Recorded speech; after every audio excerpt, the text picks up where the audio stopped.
Tugas para tersangka masih di tangan Kejaksaan Agung untuk diteliti sebelum dinyatakan lengkap. Dalam masa ini, Kejagung didorong mempercepat sekaligus mencermati jerat hukum para tersangka. Untuk membahasnya kami telah terhubung dengan mantan Kabais TNI, Bapak Soleman B. Ponto. Selamat petang, Pak Soleman. Selamat petang. Pak Soleman, dalam diskusi Anda ketika itu di salah satu universitas, Anda menyatakan soal Code of Silence yang dimiliki oleh kepolisian. Makanya kemudian Anda juga mendorong Kejaksaan untuk ikut menyelidiki kasus ini. Maksud dari Code of Silence itu apa, Pak Soleman? Jadi begini, Code of Silence itu adalah dari psikologi forensik, bahwa itu adalah gangguan kepribadian apabila itu biasanya terjadi di dalam satu kesatuan, misalkan dalam satu Polri seperti ini ya. Nah, ketika kawannya yang bermasalah, maka kawannya yang lain itu akan mengalami gangguan itu. Dia gangguan yang namanya Code of Silence. Code of Silence itu dia bisa berdiam diri, begitu berdiam diri semua dia senyap, lalu dia menghilangkan barang bukti dan lain-lain. Atau dia bisa terbuka sekali. Nah itu, ini terjadi di polisi, kan kita bisa lihat dari awal pertama saja sudah sangat terlihat bagaimana ketika polisi menembak polisi di rumah polisi yang mati CCTV. Itu artinya apa? CCTV ini sudah dihilangkan. Nah inilah salah satu bentuk itu sudah terjadi Code of Silence. Sehingga kita kalau sudah ada Code of Silence seperti begitu, itu sulit untuk mendapatkan kebenaran. Karena mereka akan saling sembunyi-menyembunyikan. Dan itu tidak terjadi hanya kepada kepolisian, kepada siapa saja, organisasi mana saja, apabila itu terjadi kepada anggotanya. Jadi kalau orang umum, istilah di orang umum itu jeruk makan jeruk. Nah, itu dia gitu. Baik, Pak Soleman, saat ini Kejaksaan tidak kunjung berkas perkara ini tidak kunjung P21.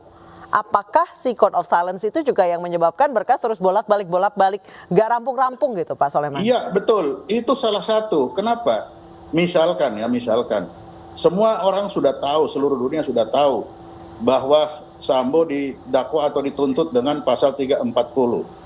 Nah, pertanyaannya, apakah di dalam BAP yang disampaikan kepada Kejaksaan, semua alat bukti, semua saksi, semua bukti yang ada, itu mendukung ke arah 340 atau tidak? Kalau itu tidak mendukung, nanti Kejaksaannya akan kesulitan untuk menyampaikan kepada hakim untuk penuntutan. Nah, kalau Kejaksaan tidak bisa menuntut dengan bukti-bukti yang ada, Kejaksaan pasti nanti akan kena getahnya. Sehingga Kejaksaan dalam hari ini betul-betul harus menyampaikan kepada polisi, memberi petunjuk. Kalau saat ini kan dia hanya memberi petunjuk, coba kurang ini. Nah, ini mau sampai kapan? Kan ini akan lama. Dan dengan kasus sejak pertama sudah terjadi upaya atau sudah terlihat Code of Silence itu sudah terjadi. Nah, ini tidak akan tertutup kemungkinan itu terjadi terus. Itulah saya bilang, makanya untuk mempercepat ini atau untuk mendapatkan kebenaran material yang lebih bagus, apa salahnya Kejaksaan ini melaksanakan penyidikan lanjutan? Asitoh undang-undang Kejaksaan memberikan kepada Kejaksaan kewenangan penyidikan atau fungsi penyidikan itu ada. Memang di situ fungsi penyidikan untuk kasus-kasus tertentu. Nah, kasus ini kan bisa saja dimasukkan dalam kasus tertentu. Baik. Pak Soleman, dalam hal ini berarti jika Kejaksaan ikut menyelidiki kasus pembunuhan Brigadir Joshua, ini dengan arti Kejaksaan nggak boleh percaya banget nih sama polisi. Tadi Pak Soleman bilang ini kan seperti jeruk makan jeruk. Jadi Kejaksaan juga jangan percaya banget dengan hasil dari penyelidikan, gitu maksudnya Pak Soleman? Iya betul, dan terbukti kan masih dikembalikan, berarti masih ada yang tidak pas di situ. Kejaksaan kan juga dalam undang-undangnya itu ada intelijennya. Kejaksaan bisa melaksanakan penyelidikan seluas-luasnya. Jadi mungkin dari hasil penyelidikan itu Kejaksaan sudah punya patokan, wah ini tidak pas. Tapi karena mereka tidak bisa menyidik, akhirnya bolak-balik aja itu kasus itu BAP. Nah, mau sampai berapa lama bolak-baliknya, itu tidak ada aturan. Nah, tinggal siapa yang capek, kan itu aja. Baik, Pak Soleman, sejak awal sudah ada kritik dari masyarakat terkait dengan penggabungan berkas antara berkas pembunuhan dengan berkas obstruction of justice. Jika memang hal itu dilakukan oleh kejaksaan nantinya on the way to pengadilan, itu apa prediksi Anda yang akan terjadi? Apakah akan trial by the press pada ujungnya gitu?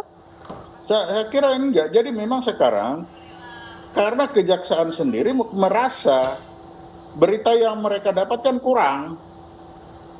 Jadi bagaimana dia kalau satu persatu segitu banyak, sedangkan mereka hanya mendapatkan dari berita acara yang disidik oleh orang lain. Jadi mereka punya kesulitan untuk kalau itu satu persatu. Akan berbeda kalau itu disidik sendiri. Baik, tapi hal ini memungkinkan ya Pak dilakukan oleh kejaksaan ikut menyelidiki kasus ini?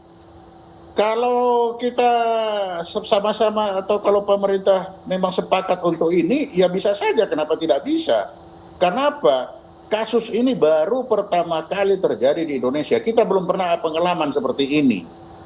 Tetapi dengan adanya kasus ini, maka fungsi-fungsi yang ada itu sebenarnya bisa dimainkan. Misalkan, kejaksaan itu pada dasarnya penuntutan dan penyidikan fungsi itu ada di kejaksaan, di undang-undang itu ada.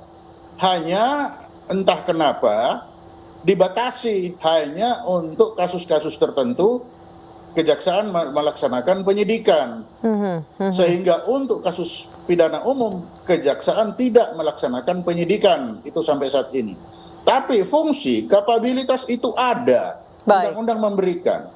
Nah, inilah yang menurut pemikiran saya, karena ini juga termasuk kasus tertentu bagi saya ya, kasus tertentu. Baik, ini kasus yang cukup spesial. Baik, terima kasih Pak Soleman B. Ponto telah bergabung dengan kami. Semoga ini berkas ini cepat segera selesai P21 dan kemudian disidangkan. Terima kasih banyak Pak Soleman B. Ponto telah bergabung bersama kami di Newsroom Weekend. Dan pemirsa, kami akan kembali usai kumandang azan maghrib untuk wilayah DKI Jakarta dan sekitarnya.